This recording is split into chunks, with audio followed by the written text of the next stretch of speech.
How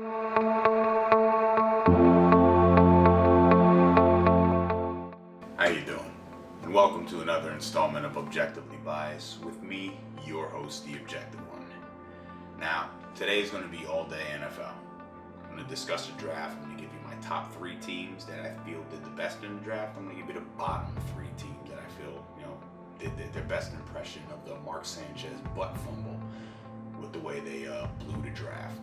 But first, I'm going to address something real quick that I saw.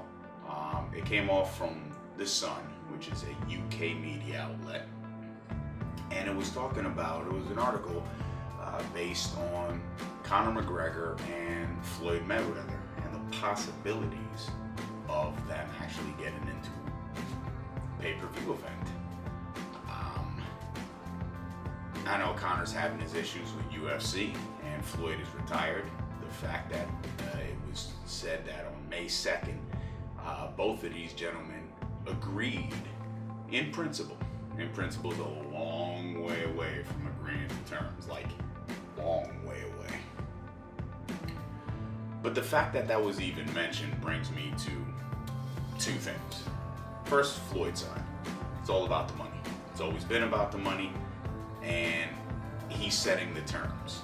Based on what was written in the article, it'd be a boxing match, something that Floyd should clearly win.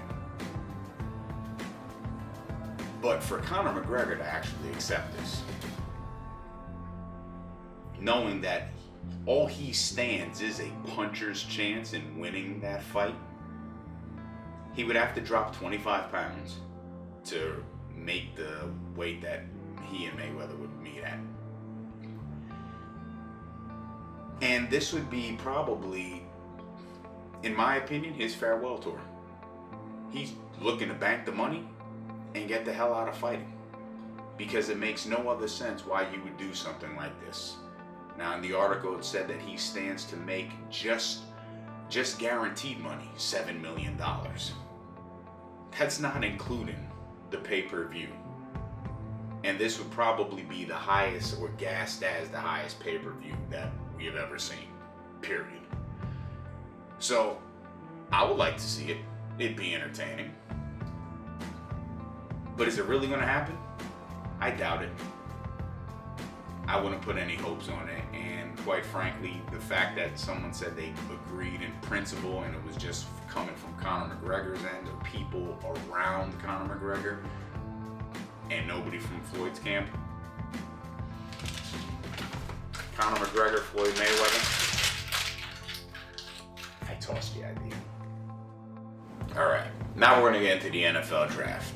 And I reviewed everything. I went through Pro Football Reference, and I went through Bleacher Report and SB Nation and everybody you could think of in their draft grades. Mel Kiper, Todd McShay. Came up with my own grades. And I took the 3 best teams, the 3 teams that I felt drafted the best, and then the 3 teams that I felt drafted the worst. And I based it on the criteria of drafting for needs. Did you address the concerns on your team? Number 2, those needs that you address, how do they change the trajectory of your team? In other words, which direction is this team going? Did you draft for a team that's going to be viable and competitive 2 to 3 years from now? Or did you draft for a team that is going to make an impact right now? And I feel the Jacksonville Jaguars did both. Not only did they address needs, but they addressed needs that are going to help them now, as well as 2 or 3 years from now. I think 2 or 3 years from now, we could be talking about the Jaguars being a Super Bowl contender. I think right now, this is a team that is vying to overtake the AFC South. You get Jalen Ramsey, monster corner, considered one of the top 5 picks in the draft. Miles Jack is a steal because of his degenerative knee condition, and you get him back in the 2nd round. And then 3 defensive ends, defensive tackle, all pass rushing guys. And if you know Gus Bradley and what he did when he was D coordinator in Seattle, this is a mirror image of what he made up there in Seattle. Front 7, a deep rotation on the linebacker and the defensive line side, where you get fresh legs in and out coming after the quarterback. I can't knock them. Jacksonville did the best for their team, and they did it with 7 picks. They only had 7 picks, and they made the most of those picks. They maximized the potential of this draft. A for Jacksonville. The Miami Dolphins, they did an outstanding job with the draft. They addressed, again, needs that were going to impact the team now and help them win now. Laramie Tunsil falling to them was a gift. Ryan Tannehill might have been the happiest guy in the room, or in the Dolphins organization, I should say. They also got receivers that are going to help them out. Jakeem Grant, big playmaker. You know, that kid, the Carew from Rutgers, very good hands, good on the intermediate routes, outstanding job, Dolphins. And then the last one, I'm going to go with the Minnesota Vikings. Not necessarily because they drafted better than certain teams. You know, my notable mentions are going to be the Buffalo Bills, the Chicago Bears, the San Diego Chargers. Those guys did very good with the draft, and I feel 2 of them may have done better than Minnesota. But I think Minnesota addressed a huge need on the offense that was their Achilles heel last season for Teddy Bridgewater. They don't have a receiving option. Well, they just got Treadwell and that kid from Germany, Boehringer. Big receiving options that are actually going to free up guys like Cordero Patterson and Charles Johnson and put them in the slot and help them get open, as well as helping Adrian Peterson. We know what Minnesota's offense was.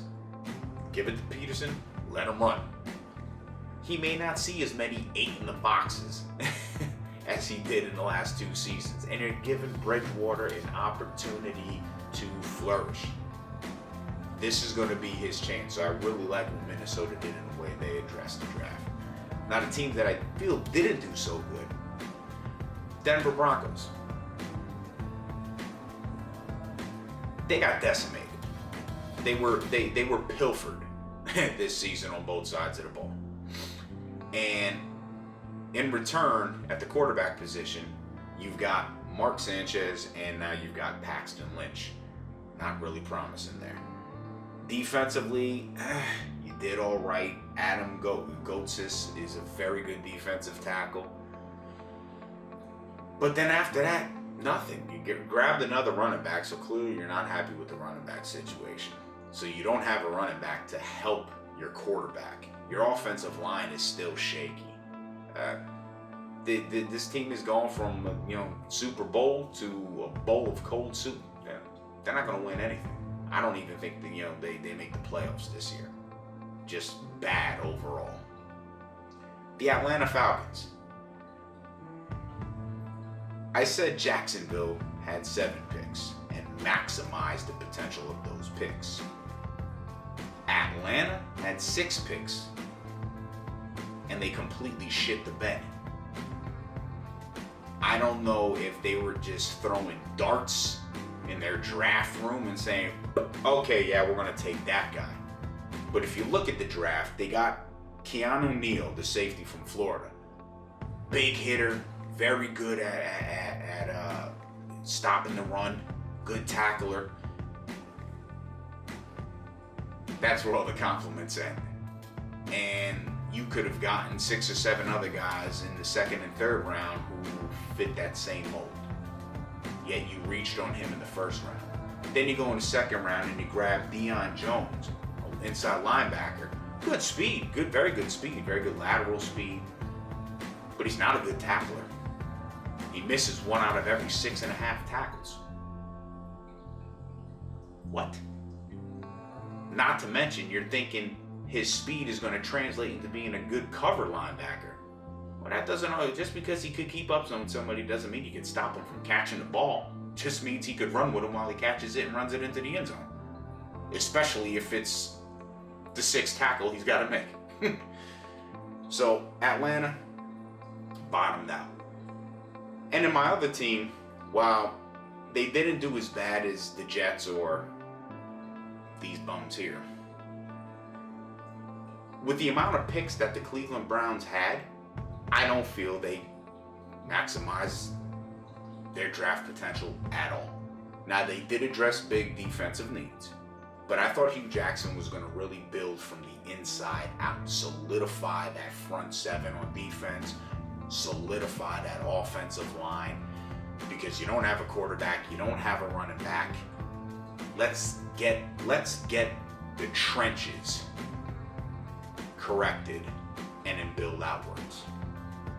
And while defensively, I feel he did address that, offensively, didn't. Then you went after position receivers, position players, especially receivers, drafted 4 of them offensively, and only one of them is worth anything in my opinion, and that's Coleman. But again, he's not that great of a route runner. He's just got wheels. The man can fly. And you go out and grab a quarterback in Cody Kessler. The guy couldn't throw the ball hard and drive it to his receivers in perfect weather. And that's not just according to me. Colin Cowherd said the same thing. He lives out there. He watched USC all the time. And my theory on USC quarterbacks, well, look at the last 20 to 30 years of quarterbacks drafted out of USC, with the exception of Carson Palmer. What have they done? Nothing. So Cleveland had 14 picks, 13 of them in rounds 1 through 5. And while they did good, I think for the amount of picks that they had, they didn't do good enough. And they're my bottom 3. And with that, we wrap up the draft and get ready for the regular season. And now, that leads me to my objective thought. And with my objective thought, we're going to stay with the NFL. And a ruling that occurred a couple of weeks back with London, England, turning around and saying that they're not going to allow the October game of the Cincinnati Bengals and Washington Redskins to take place. They're not going to let the Redskins play there, and the NFL is going to have to change that. And they're not doing it because Redskin is a racial slur. And I know for people, football fans, Redskins fans turn around, oh yeah, England, they're going to set the precedence, right? You know, they're going to make it right. You know, after what they did to South Africa and India, and you could go through Great Britain's history. I will say this though. Maybe it wasn't done for the right reasons, but it was the right thing to do. And for those of you who are all butthurt and offended, for those of you who are Washington fans and fans of football who feel like, oh, well, the Redskins, it's a staple of who we are. There's a history in the NFL, too, of teams changing names, changing venues. It happens all the time. You know, the Houston Oilers are no longer. They're the Houston Texans. The Cleveland Browns, they disappeared, went to Baltimore, and became the Baltimore Ravens. Baltimore Colts split, became Indianapolis. You know, at one point in I think it was the 40s or 50s, the Eagles and the Steelers combined and were the Philadelphia-Pittsburgh Steagles. So, these things happen.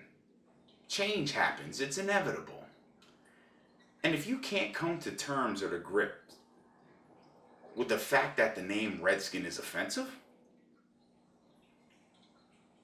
then you got a problem. Not just because we don't see Native Americans walking around everywhere, because they're still segregated and separated from society, for those of you who still believe we're advanced. But we fight and argue over race all the time. Yet when it comes to this particular instance in sports, there's a refusal to change because, well, this is the way it's been.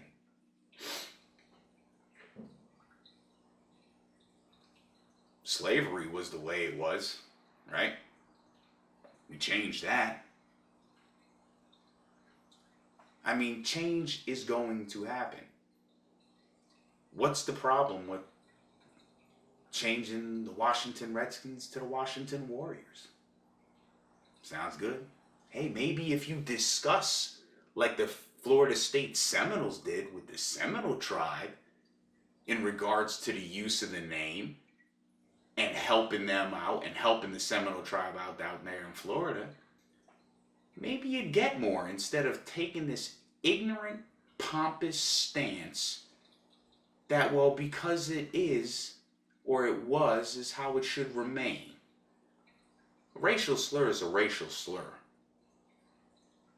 And just because we don't think outside of our own selves and say, well, it's not offensive to me, why should it be offensive to someone else? You're not Native American.